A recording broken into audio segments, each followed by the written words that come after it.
there, I'm Jules. Nice to see you. The word of the day today is equal. You know, like 2 plus 2 equals 4. You know, that was a shitty example, but you know what I mean. If you'd like to know why equal is the word of the day, watch my next video and then read the description to find out. Yeah. Today we're going to be playing a visual novel called Brassica, A Merry Tale. I know nothing about this game except that it's a visual novel, and I love visual novels. So this is going to be a good one. I can just feel it. It's fantasy, and I love fantasy stuff, so this is going to be good. I'm putting it into the universe that it's going to be a good one. And I'm not going to end up alone like I did in As We Know It. Okay. I'm good. I'm not having PTSD at all. Not at all. Okay, let's play. Start. Long, long ago in a faraway land, a king and a queen set in motion a plan. Their daughter, the princess, was ready to wed, but the word on its own filled the princess with dread. Her parents, however, they simply went on to make sure that their child would not stay on her own.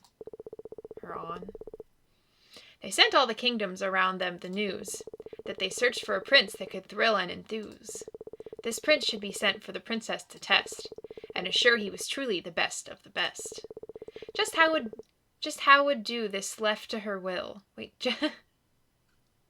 Just how she would do this was left to her will, and the result of her choice is notorious still.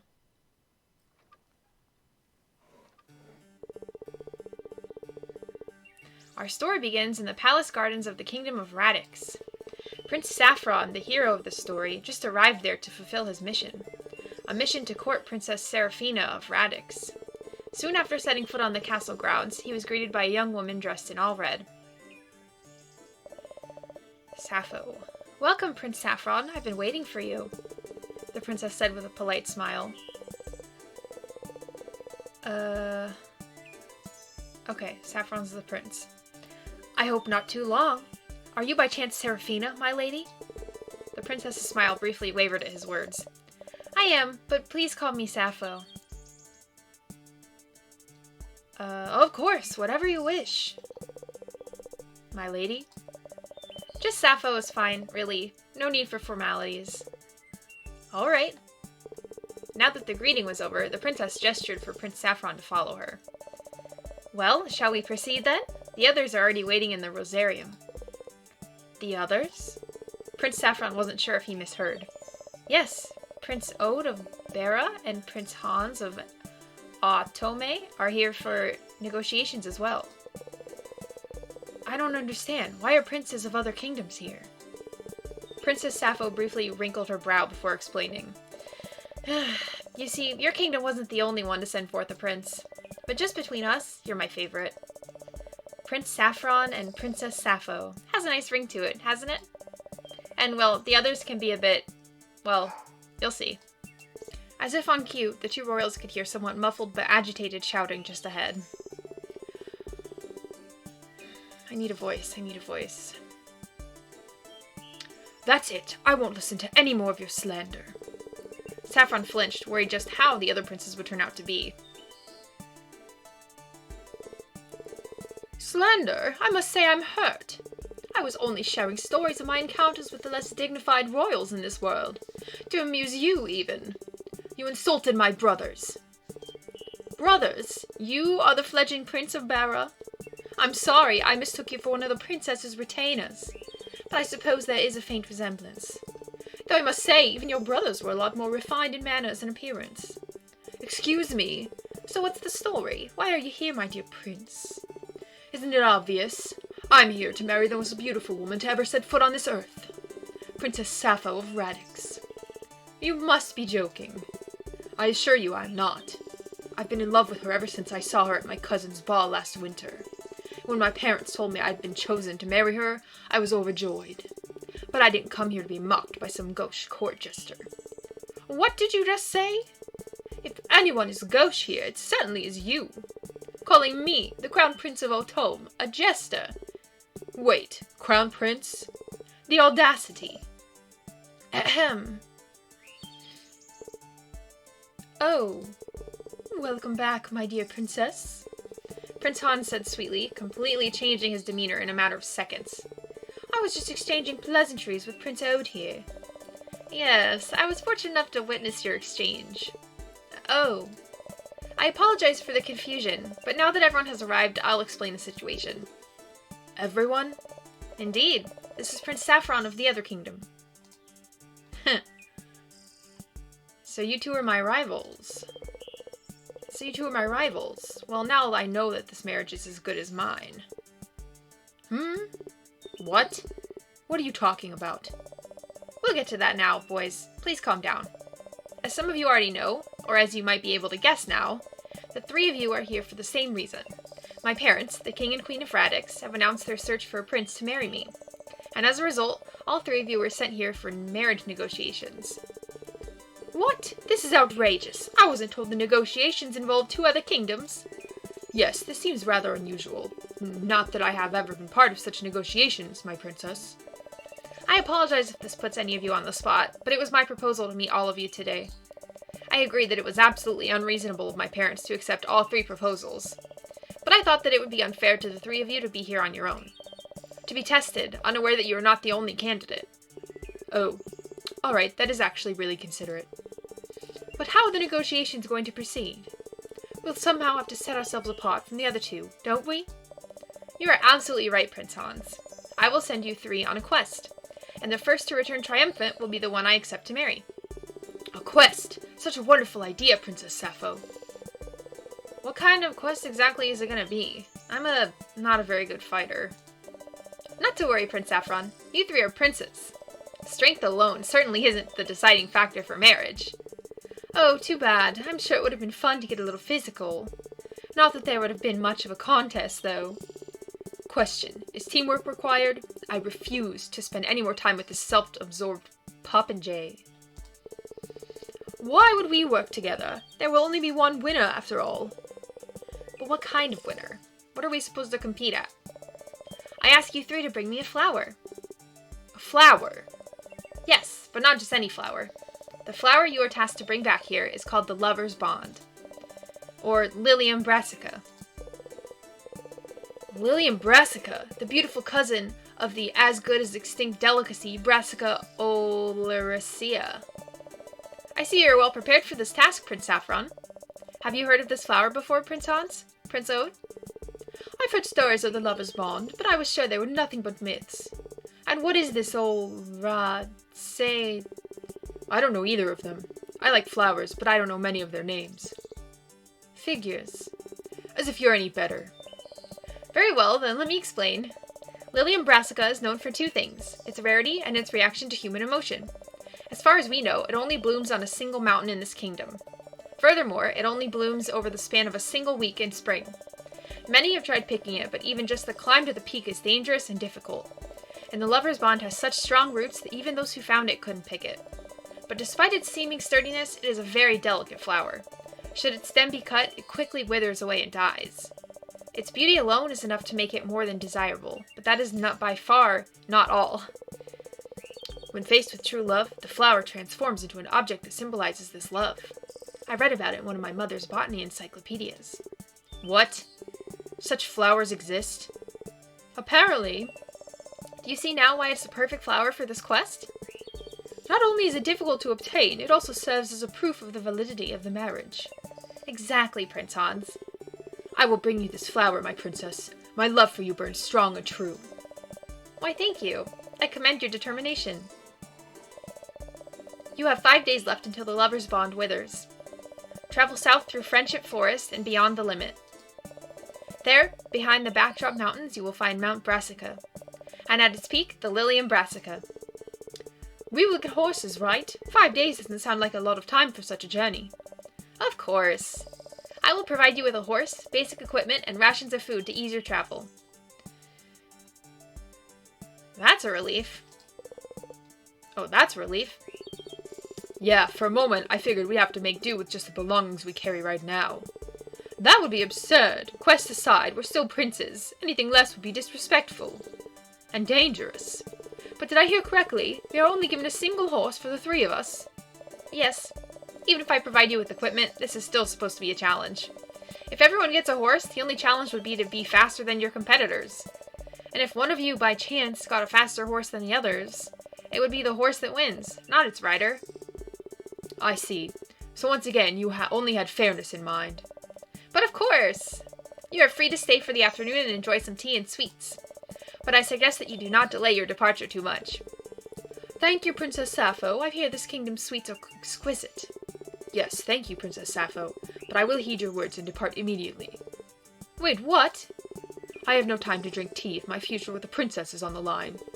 No. If you leave now, we will all be forced to leave if we want to have a chance. Not my problem.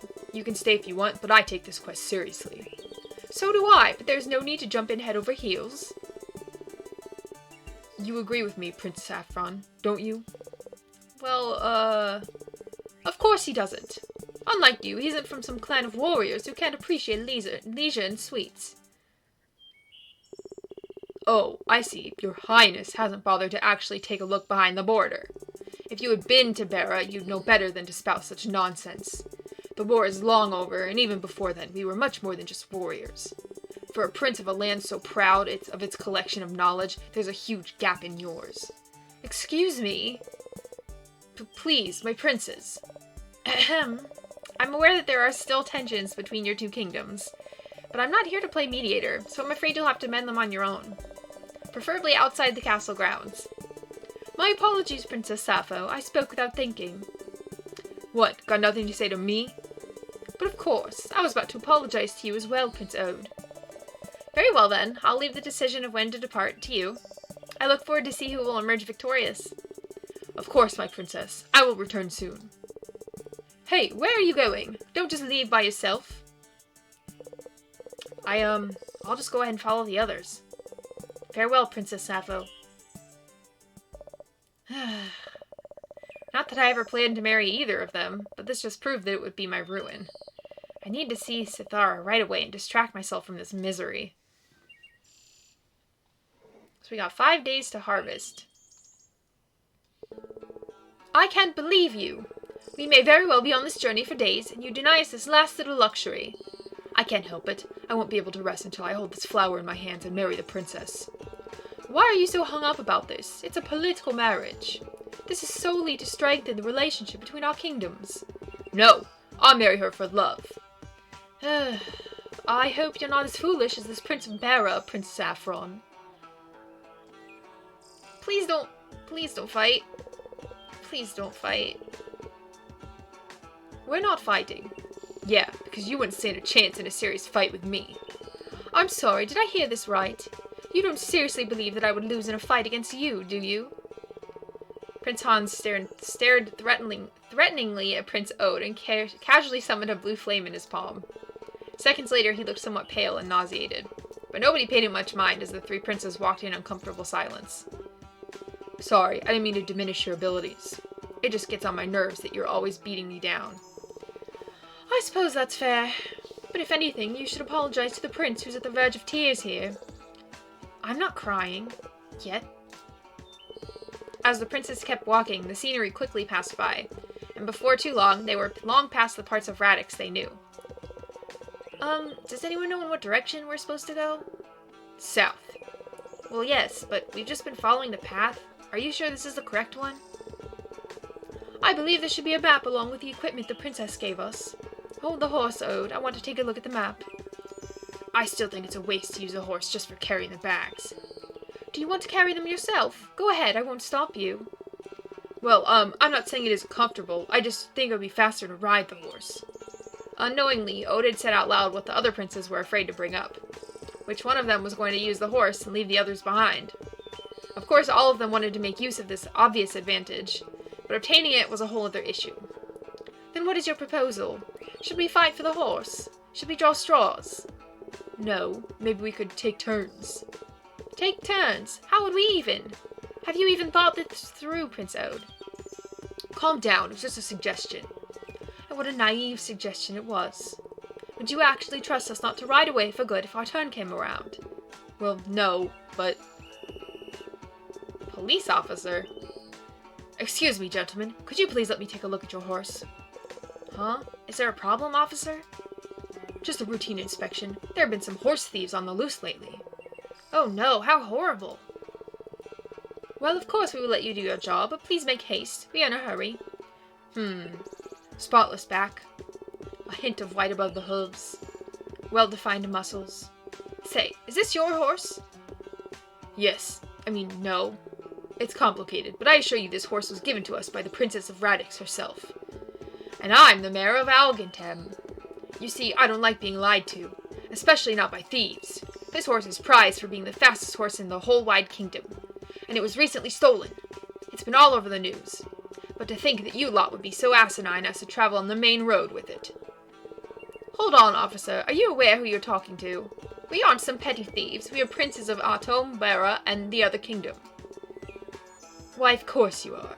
It's perfectly normal for princes of kingdoms with such tense relations to travel together.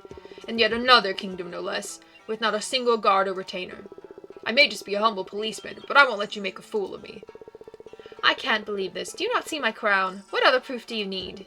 It's true. We are all princes. The princess sent us on a mission to bring her the lover's bond. The only bond you will find, if you don't hand over the horse, is that of my handcuffs. That won't be necessary, dear officer. You see, all three of us possess a not insignificant amount of wealth. I'm sure we will come to an agreement. Say, how about a dozen gold coins, and we will all forget this incident ever happened? What a generous offer, my prince, but I'm afraid I can't let you keep the horse.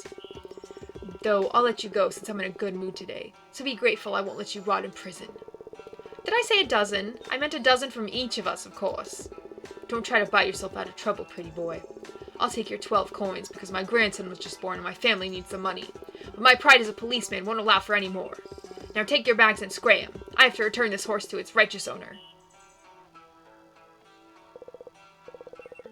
Were we just robbed by a police officer? How else would you explain this? The princess wouldn't have given us a stolen horse. Policeman's pride my ass. That man must have been corrupt to the core. Such language! I see you're not even trying to behave like a prince anymore, Prince Ode. But whatever the case may be, our horse is gone, and we have to find shelter for the night. So much for not having to carry the bags ourselves.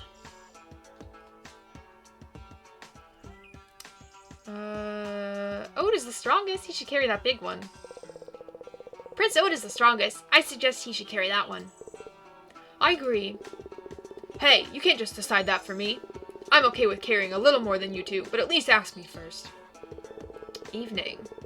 After picking up the bags, the princes walked until the sun began to set. Under weary complaints, they eventually reached the border of Friendship Forest. They briefly rested and wondered if they should enter the forest right away or wait until morning. But neither of them was too keen to sleep out in the open. So in search of an inn, the three princes resumed their journey into the forest. They walked and walked, and before too long the sun had begun to set, with still no inn in sight. Are you sure there's going to be an inn here? We didn't see one on the way to the forest, so I'm sure there's going to be one up ahead. This is a prosperous kingdom with many travelers passing through. There simply must be an inn. Well, if we don't find one, we can just set up camp between the trees. I'd honestly rather find a place with proper bedding. Just as Prince Han said this, the silhouette of a wooden hut appeared at the horizon. Peeking through birches and beeches, they made out a sign on the hut, revealing its purpose. Ha! What did I say? This is... a brothel? Thank goodness, this is even better than an inn. Lady Luck is on our side, my princes. No, no, no, I am not going to set foot in a brothel.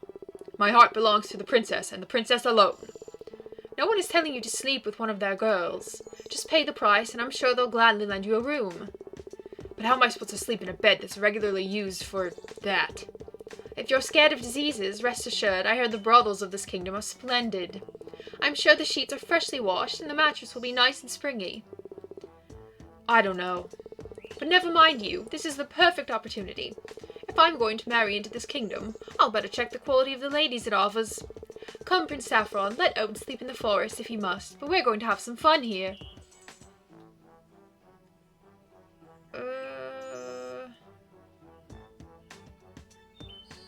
Is this a boy love one?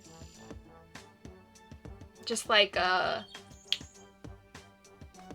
spy one. Blind men. Are we supposed to stay loyal to the princess?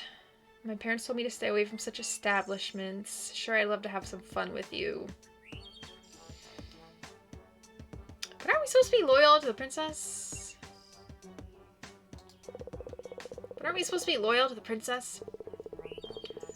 Oh, come on, don't act like this love-struck fool. None of us are married yet. We aren't even engaged. There's nothing you have to worry about. Besides, how boring is your marriage going to be without a mistress or two? Better get used to the drill early, Prince Saffron. Speaking of, let's go inside. I can hardly contain my excitement. Wait.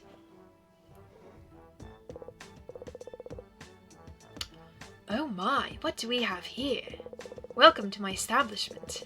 Are you here to enjoy yourselves? It's already late, so why don't you stay the night? Yes, thank you, ma'am. 1 room each, please, and bring your best girls. Money isn't an issue. Now that's what I like to hear. Are your friends first-timers? They look a little overwhelmed. I'm sure they'll warm up in no time with the right treatment. We take the payment up front. You'll be shown the way once the formalities are settled. Of course! Gather round, you two. I'm not going to pay for everyone. The money the princess had with them was more than enough to pay the brothel's rates. Even Ode seemed to have been convinced by the prospect of a proper bed and paid his share. Thank you very much, boys. Clarice, dear, would you show these 3 the way to their rooms? The princes were told to leave their belongings in a storage room downstairs. They quickly left them behind and moved on. Some more reluctant than others, the princes followed the glammed-up girl upstairs.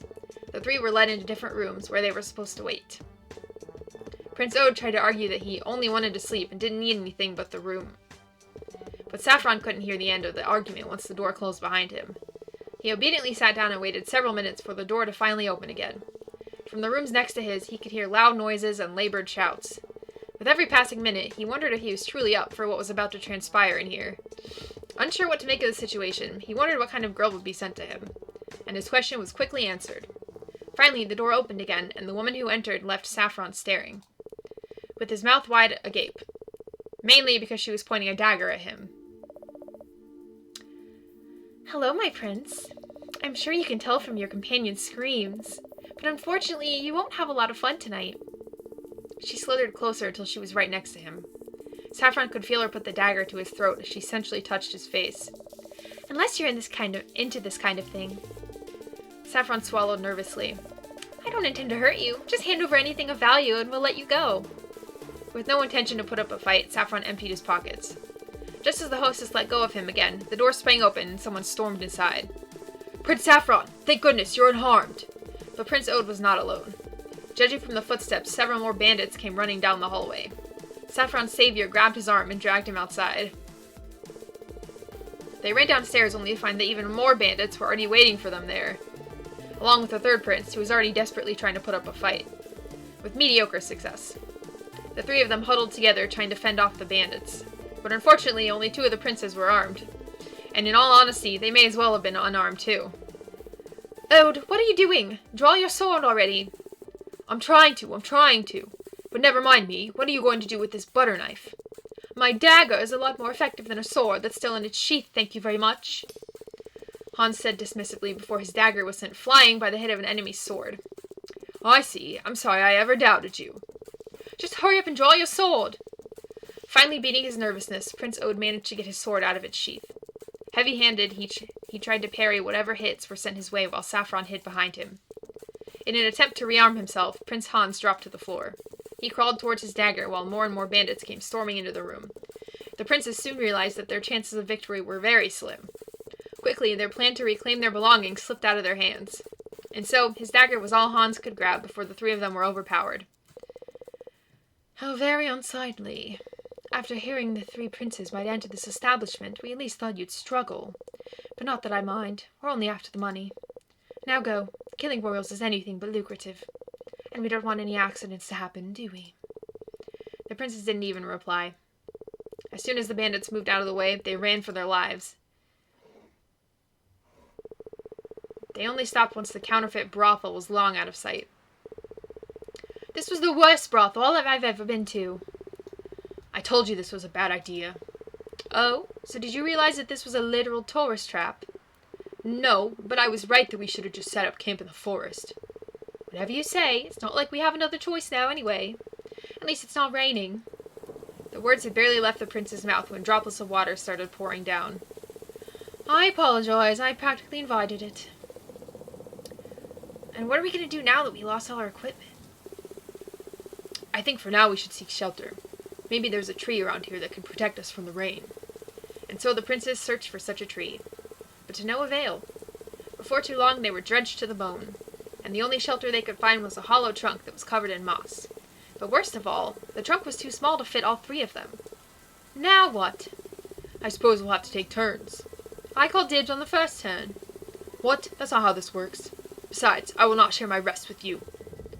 Who said that I would let you sleep with me? Fine by me. Achoo. I can't fake sneeze either. Anyway, we should probably let Prince Saffron get in there first. He's so frail, he might very well die if we let him stay in the rain for too long. Agreed. Maybe we should let him stay the whole night, too. Great. Then we won't even have to share the trunk with each other, Prince Ode. For a moment, the princes quietly looked at each other.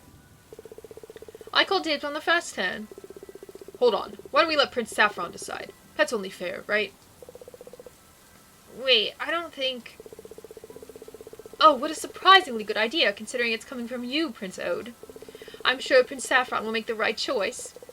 But wait... So who will you choose, Prince Saffron? Who will you first share the tree with? Okay, who am I going to share the tree with? I mean, Prince Hans is the one that kind of got us into this shitty shit mess. I don't like his personality, but I think he's cuter than Prince Ode. Prince Ode's not bad, though. I'll pick Prince Ode. Prince Ode. Yes! What? Oh, come on. Just wake up early enough so I can get my turn as well. And so the princes settled down for the night. Bruised and battered, soaked by the rain, and mentally strained from the ambush. The inside of the hollow trunk was far from comfortable, but at least it was only moist. Cold air still seethed inside, and before too long, Prince Saffron snuggled up to Prince Ode. He never expected to find himself in a situation as dire as the one he was in. But they were alive and well, and with this glimpse of hope in mind, he drifted off to sleep. Just outside the forest, a carriage was quietly waiting, dimly lit and guarded by 2 soldiers. Who's there? Sithara? Sithara, is that you?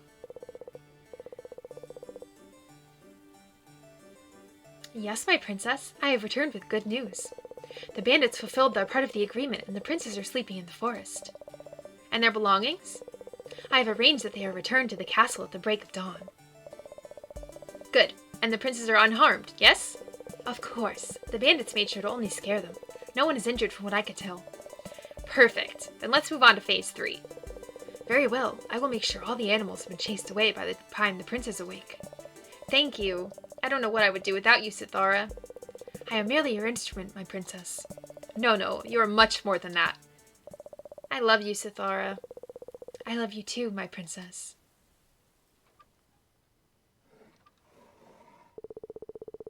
And this concludes the first act of our story. So, who do you think should marry the princess? Ode? Hans? Or maybe our hero Saffron? I thought this was one of those stories. Huh? What gave you this idea? The prince's relationship has been perfectly platonic so far. They don't even like each other all that much. What? You really don't want either of them to marry the princess? What kind of fairy tale would that be? Even worse, this is a merry tale. We can't just end it without any romance at all. What to do? You know what? How about we work together? This was my story so far, but there's no point if you don't like it. I'll keep asking you how you want the story to play out, but you'll have to take this seriously. You know, I worked hard on writing this story, so even if we change it, I want it to be good. We might run into trouble, though. All the sets and characters are already prepared. And well, I'm not really used to improvising. But we'll figure something out. Let's turn this into the merry tale we want it to be. But before we continue, why don't we record our progress so far? Then we can start right back where we left off when we're ready to continue. Act 1. End. Save progress. Okay. I know, actually, I'm not going to start Act 2. I think I'll leave that for next time. Thank you so much for playing with me. I will definitely continue this. I don't know how many acts there are, but we're going to get through them. I like this. I like all the voices I do too. It's pretty fun. Thanks for watching, and I will see you later.